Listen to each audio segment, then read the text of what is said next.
Halo sobat, jumpa lagi. Melanjutkan kisah Istana yang Suram karya Esa Mintarja. Kali ini dalam episode Nasib 3 orang utusan Guntur Geni. Selamat menikmati. Salam budaya. Monggo kula aturi subscribe, like, komen, soho share, matur nuwun.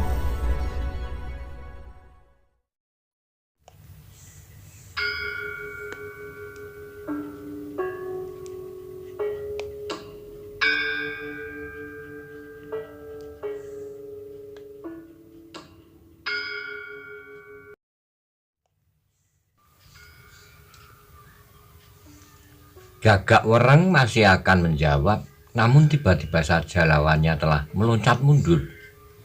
Berapa saat ia mengamati pertempuran itu, kemudian dengan lincahnya ia melompat naik ke atas dinding batu itu sambil berkata, "Aku minta diri, Raden Kudorupoko dan Panji Surawilogo.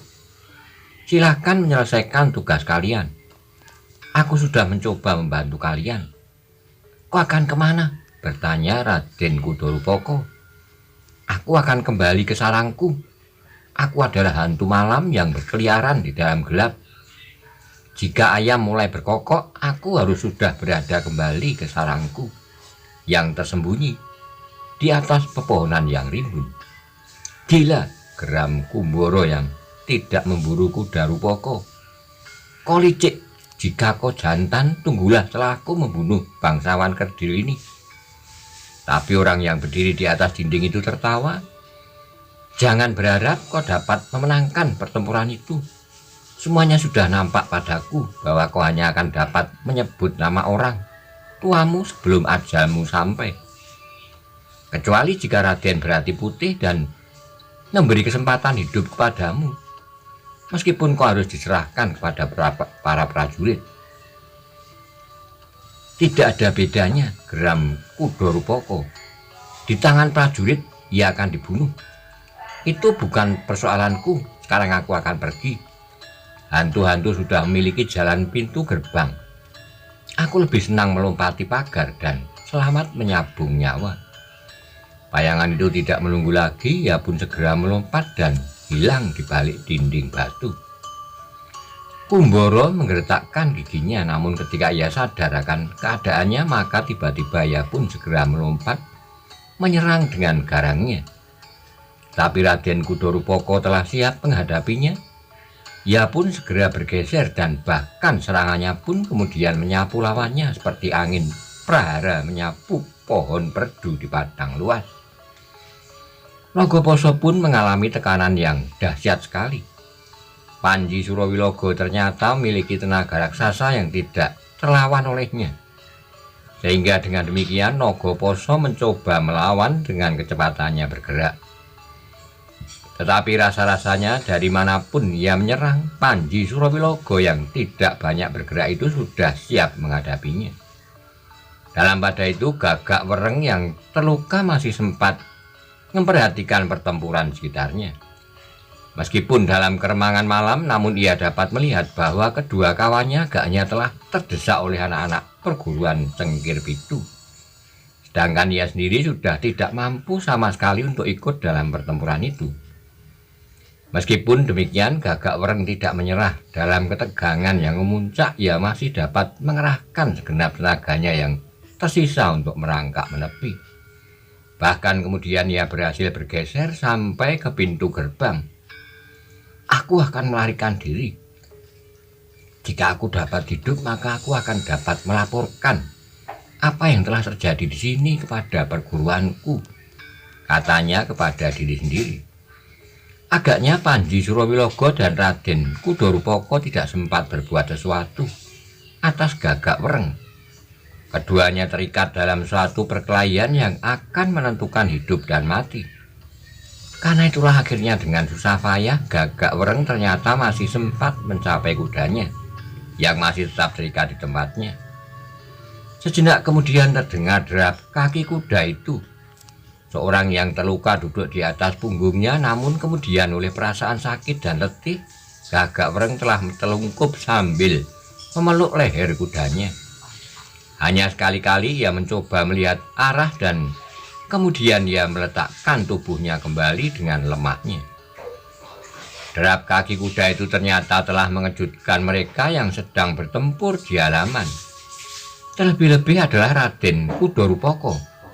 Tetapi ia tidak dapat berbuat apapun ketika tatapan matanya tidak lagi dapat menemukan Gagak Wreng. Maka ia pun segera melompat sambil bertempur. Licik, inilah ciri dari perguruan Guntur Geni yang terkenal itu.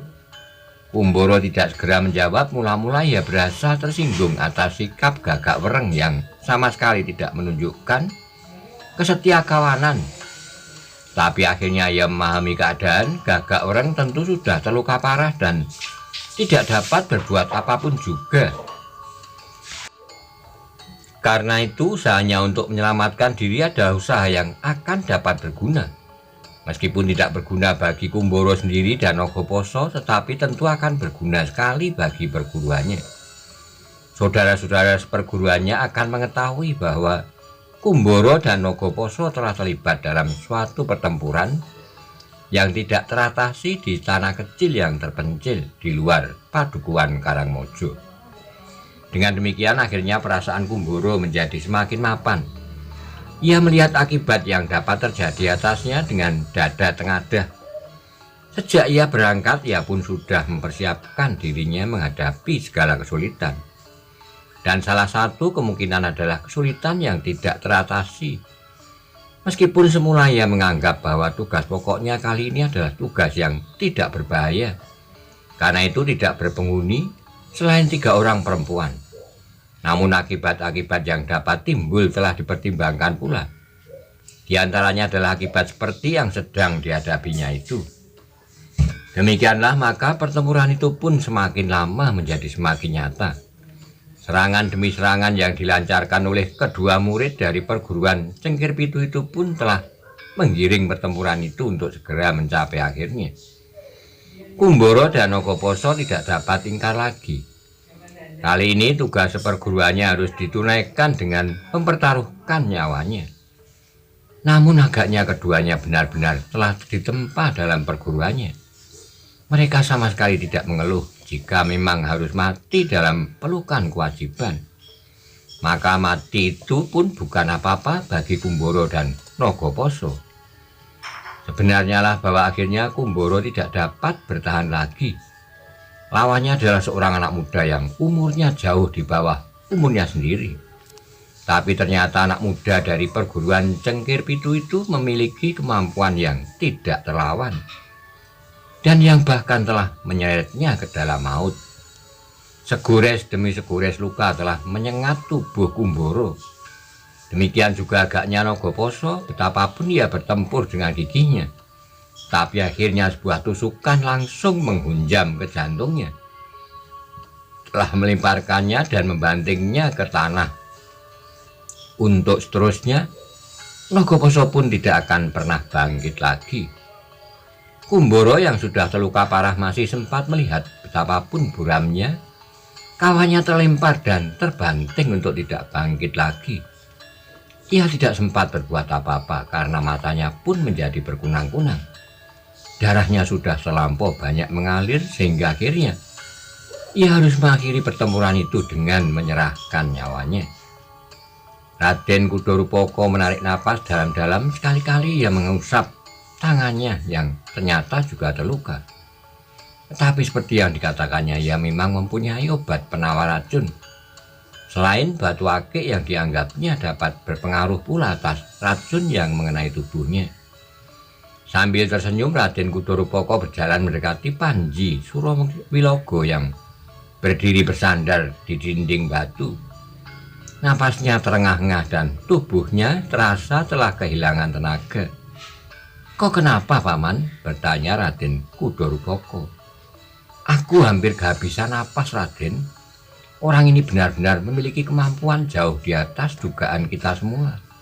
Ya, aku juga tidak mengira bahwa orang itu mampu melukai tanganku. Untunglah aku benar-benar telah menyiapkan obat penawar racun itu. Aku yakin senjata orang Guntur Geni tentu mengandung racun. Jika Raden hanya terluka di tangan, maka aku terluka di beberapa tempat, meskipun tidak dalam. Senjatanya yang terpasang itu benar-benar mampu bergerak cepat sekali. Raden Kudorupoko mengangguk-angguk, namun ternyata bahwa ia pun masih harus mengatur pernapasannya. Marilah kita singkirkan mayat-mayat ini. Kita akan menghadap bibi dan melaporkan apa yang terjadi. Besok kita minta bantuan orang-orang Karamojo untuk menguburkan mayat-mayat ini. Tapi hal ini tentu akan sangat mengejutkannya, berkata Panji Surawilogo.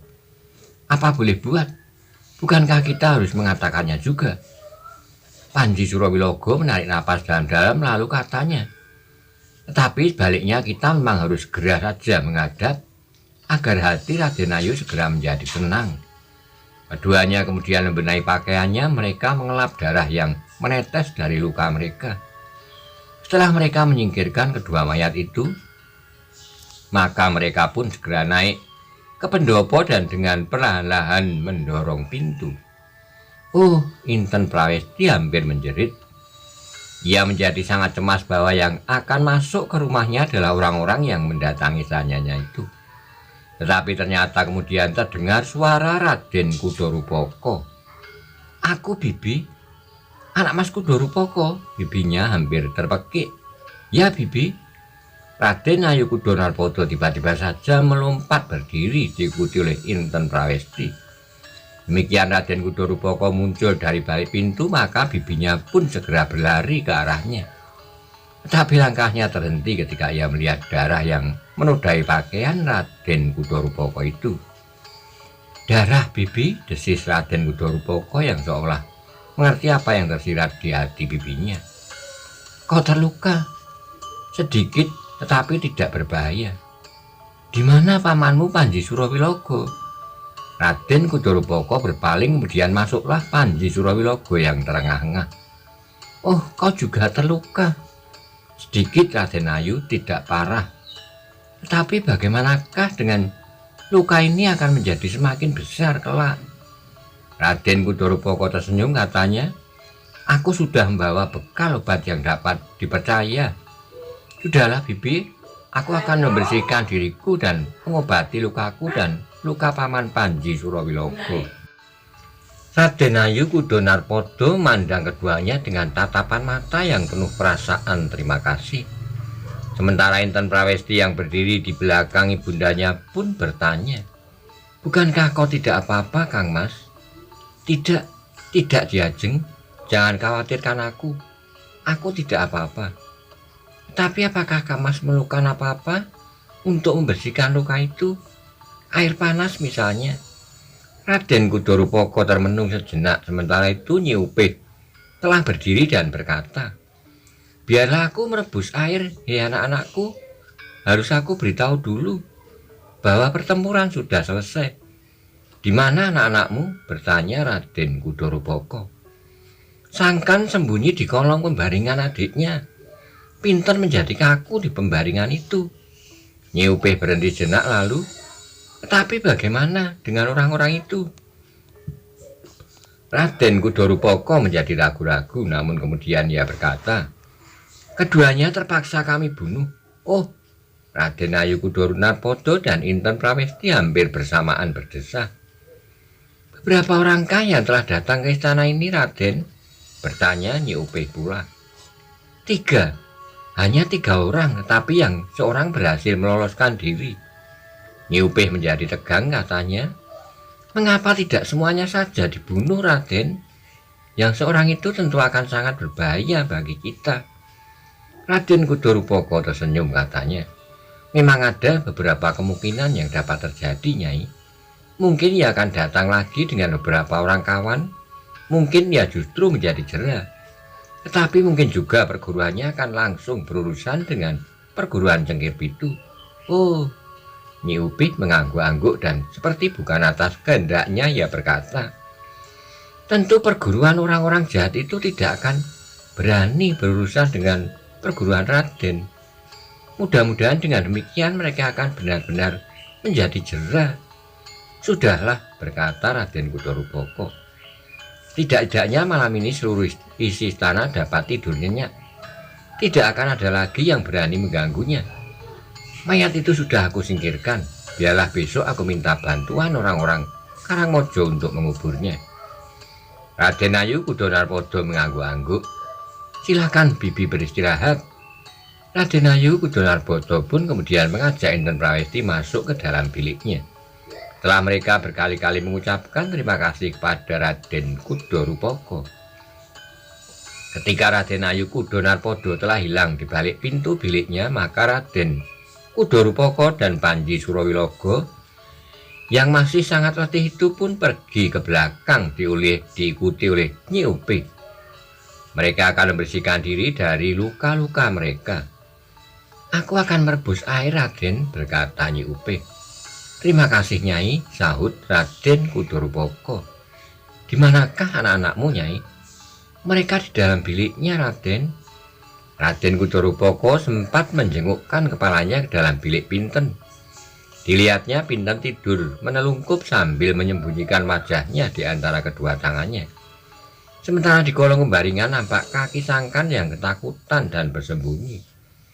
Raden Kudorupoko tersenyum, perlahan-lahan mendekati kedua anak itu. Sambil berjingkat kemudian tiba-tiba saja ia menepuk kaki Sangkan sambil membentak. Ayo, tertangkap kau. Sangkan terkejut bukan buatan hingga ia pun terlonjak. Karena berada di kolong pembaringan, maka amben itu pun tersentak pula oleh hentakan tubuh Sangkan. Pinten yang ada di pembaringan itu tidak kalah terkejutnya. Ia pun kemudian melompat dan berlari ke sudut ruangan. Sedemikian kecil hatinya sehingga meskipun mulutnya terbuka, tetapi suaranya sama sekali tidak terdengar. Sangkan yang gemetar akhirnya berhasil keluar dari kolong pembaringan dengan wajah yang pucat dan mata yang terbelalak. Ia memandang kepada Raden Kudorupoko, terdengar suara tertawa Raden Kudorupoko. Panji Surawilogo yang menyaksikan dari pintu balik itu pun tertawa pula. Raden, oh jadi Raden Kudorupoko. Suara Sangkan terputus-putus. Kau memang pengecut. Raden Kudorupoko masih saja tertawa. Belum lagi kau disentuh oleh tangan penjahat itu. Kau sudah mati membeku di sini. Tetapi, ia tidak dapat melanjutkan kata-katanya. Sementara itu, Nyi Upih telah berada di belakang Panji Surawilogo, katanya. Jika Raden menakut-nakuti anak-anakku, aku tidak mau merebus air.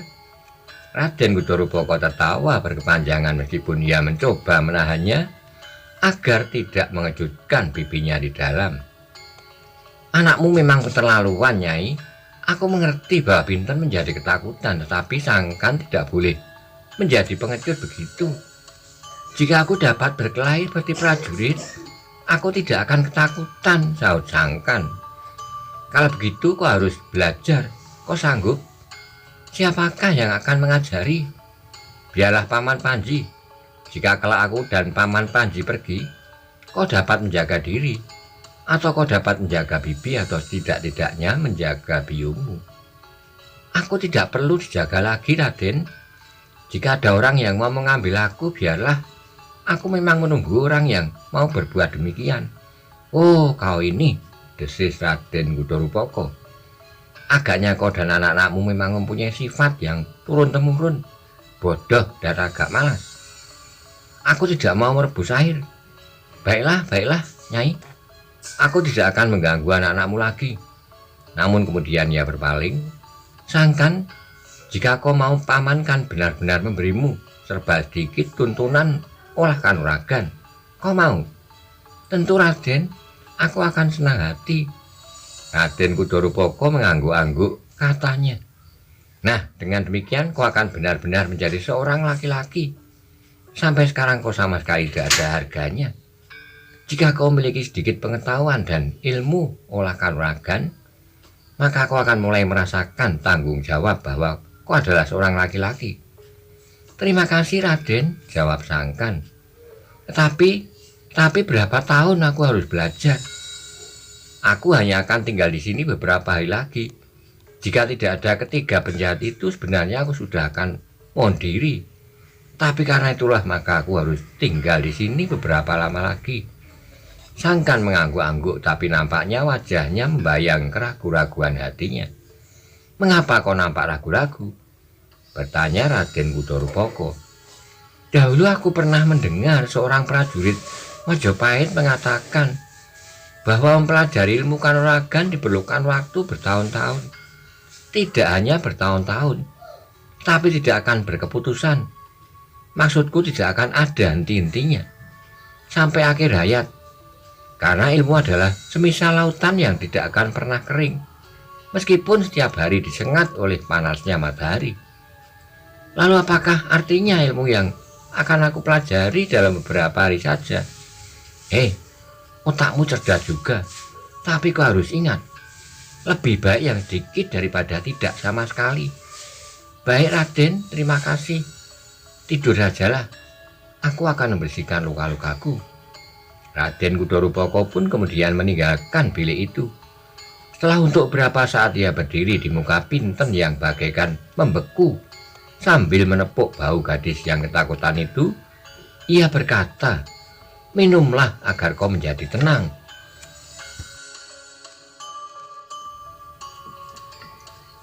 Lagakmu, tidur sajalah di kolong amben itu lagi. Sangkan tersenyum dilihatnya adiknya pergi keluar bilik untuk mengambil minum di dapur. Agaknya ia benar-benar ingin minum agar hatinya menjadi tenang. Sementara itu selagi Raden Kudorupoko sibuk membersihkan lukanya, seseorang berjalan dengan tergesa-gesa ke istana kecil yang terpencil itu. Jauh di luar padukuhan ia melihat seekor kuda yang berlari dalam kegelapan dan hilang di kejauhan. Saat orang itu termangu-mangu, namun ia pun meloncat ke atas dinding di dalam kegelapan bayangan dedaunan. Beberapa saat lamanya orang itu memperhatikan keadaan di sekitarnya. Halaman itu telah sepi, tidak seorang pun yang berada di halaman itu. Dengan telinganya yang tajam, ia mencoba untuk memperhatikan dengan setiap desir yang didengarnya. Namun akhirnya yakin bahwa tidak ada suara napas seseorang. Dengan hati-hati sosok tubuh itu pun melompat turun dengan seksama. Ia memperhatikan bekas-bekas pertempuran di halaman itu. Sambil menarik napas ia berkata, pertempuran yang dahsyat. Akhirnya ia menemukan dua sosok tubuh yang terbaring diam. Dua sosok tubuh yang telah menjadi mayat.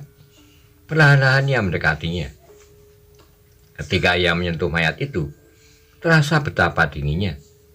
Sejenak ia berada di tempatnya sambil memandang istana yang nampak semakin suram itu. Tetapi istana itu pun sepi, namun telinganya yang tajam masih menangkap suara seseorang di bagian belakang. Suara percakapan Raden Kudorupoko dan Panji Surawilogo dengan Sangkan dan Nyi Upih. Namun percakapan itu pun tidak berlangsung lama. Sejenak kemudian istana itu telah benar-benar menjadi sepi. Raden Kudorupoko dan Panji Surawilogo pun segera masuk ke dalam biliknya pula. Apalagi terasa badan mereka yang letih oleh perkelahian yang dahsyat di halaman. Sehingga dengan demikian mereka pun segera tertidur nyenyak. Namun demikian mereka sama sekali tidak lengah. Di pembaringan mereka tergolek senjata-senjata mereka. Betapapun nyaknya mereka tidur, tapi ketika matahari siap untuk menjenguk di pagi harinya dari balik perbukitan, keduanya telah terbangun. Mereka pun kemudian membenahi diri masing-masing. Dengan tergesa-gesa mereka pun kemudian keluar dari bilik mereka dan menghadap Raden Ayu Udonarkodo yang sudah bangun dan duduk dengan wajah tegang di ruang dalam. Pak Habibie, berkata Raden Kudorupoko, aku tidur terlampau nyenyak sehingga aku agak terlambat bangun. Hari masih sangat pagi anak mas. Bibi, kami berdua akan menemui Ki Buyut dan melaporkan apa yang telah terjadi. Kami akan minta bantuan 3 atau 4 orang untuk mengubur 2 sosok mayat yang masih ada di halaman, meskipun sudah aku singkirkan. Silahkan anak mas, jawab Raden Ayu Udonarkodo. Namun kemudian, atau untuk itu apakah tidak lebih baik Sangkan sajalah yang pergi ke padukuhan? Biarlah kami berdua saja, Bibi. Kami akan dapat menjelaskan apakah yang sebenarnya sudah terjadi. Raden Ayu Kudonarpodo mengangguk-angguk. Lalu, jika demikian terserahlah pada anak mas berdua. Raden Kudorupoko dan Panji Surawilogo pun kemudian mempersiapkan dirinya. Setelah mandi di Pakiwan. Tapi ketika mereka siap untuk berangkat, rasa-rasanya ada sesuatu yang membuat mereka ragu-ragu. Karena itu maka Raden Kudorupoko berkata, "Aku akan menengok kedua sosok mayat itu dahulu, Paman." Panji Surawilogo tidak mencegahnya, bahkan ia pun kemudian berjalan di belakang Raden Kudorupoko. Betapa terkejutnya kedua orang itu ketika ternyata bahwa kedua mayat itu sudah tidak ada di tempatnya. Keduanya bagaikan lenyap saja tanpa meninggalkan bekas. Gila, gemam Raden Kudorupoko. Siapakah yang bermain-main lagi dengan Kudorupoko? Ia berhenti jenak lalu, "Paman, apakah kau melihat sesuatu?" Panji Surawilogo kemudian melangkah ke tepi dinding batu. Ia melihat beberapa gores warna merah. Ternyata warna-warna merah dalam goresan itu adalah susunan huruf-huruf. "Raden," katanya, "cobalah baca tulisan pada dinding batu ini." Dengan dada yang berdebar-debar, keduanya pun mendekat. Dengan suara yang berat, Raden Kudorupoko berkata, "Darah." Tapi Panji Surawilogo menggeleng, "Bukan, Raden, tetapi Sogo." Keduanya pun kemudian membaca tulisan yang tidak begitu jelas tergores di dinding itu. "Sungguh mengagumkan, tetapi tugas kalian belum selesai." "Gila!" Raden Kudorupoko menjadi marah. Dihentakkannya kakinya sambil mengepalkan tangannya. Siapakah yang akan mencoba kemampuan Raden Kudorupoko lagi? Jenak mereka teringat orang yang semalam telah membantunya. Tentu orang itu tidak hanya sekedar membantunya tanpa pamrih. Tentu ada perhitungan tertentu yang memaksanya untuk berniat demikian. "Apakah benar ia dari perguruan Kumbang Kuning?" bertanya Raden Kudorupoko. "Aku tidak dapat memastikannya. Tetapi ia adalah seorang yang memiliki kemampuan yang tinggi. Ternyata bahwa salah seorang dari ketiga murid Guntur Geni ini dengan cepat dapat dikuasainya." Raden Kudorupoko menarik napas dalam-dalam, dilontarkannya ratapan matanya ke sekelilingnya. Seolah-olah ia sedang mencari sesuatu, bahkan kemudian ia pun melangkah perlahan-lahan menyusuri dinding batu itu. Namun tiba-tiba saja langkahnya terhenti, ia tertegun ketika melihat sesuatu di balik semak-semak. "Gila!" desis Raden Kudorupoko. "Paman, mayat itu disembunyikan di sini, kedua-duanya." Agaknya ini sekedar sebuah tantangan, Raden." Raden Kudorupoko menggertakkan giginya, dipandanginya keadaan di sekeliling halaman itu. Tapi halaman itu sepi, di belakang terdengar suara sapu lidi. Sedang diperigi terdengar derit Singgo Timbo. "Tentu anak muda yang telah mengobati anak Karamojo yang terluka itu, Paman. Ya, yang duduk di pinggir jalan saat Raden berjalan-jalan dengan Putri Inten. Ya, namanya Kidang Alit. Apakah benar ia dari perguruan Kumbang Kuning? Jika benar, maka adalah tidak mustahil bahwa ia dapat menyembuhkan anak yang dilukai oleh orang-orang yang terbunuh itu. Jika benar ia datang dari perguruan Kumbang Kuning, kita memang harus berhati-hati. Mungkin ia tidak seorang diri di pedukuhan ini. Aku kira ia mempunyai kawan, mungkin kawannya masih tersembunyi. Dan mungkin lebih dari seorang, tapi sekelompok." Dua-duanya mengangguk-angguk seolah-olah keduanya bersepakat bahwa Kidang Alit datang ke pedukuhan Karamojo tidak hanya seorang diri, tapi dalam sekelompok kecil. "Sudahlah, Paman, kita akan memikirkannya kemudian. Sekarang kita pergi ke rumah Ki Buyut di Karangmojo." Keduanya pun kemudian meninggalkan kedua mayat yang masih tersembunyi di balik gerumbul. Mereka kemudian menganggap bahwa justru tempat itu agaknya lebih baik agar tidak menakut-nakuti penghuni istana kecil itu. Dalam pada itu Nyi Upih dan anak-anaknya yang sudah mengetahui bahwa di halaman depan ada dua sosok mayat, sama sekali tidak berani membersihkannya. Mereka menunggu saja sampai ada orang yang mengambil untuk menguburkan mayat-mayat itu. Apakah kau juga takut, Sangkan? Bertanya Inten Prawesti. Ampun Putri, lebih baik aku menyapu jalan-jalan di seluruh pedukuhan daripada harus membersihkan halaman depan pagi ini.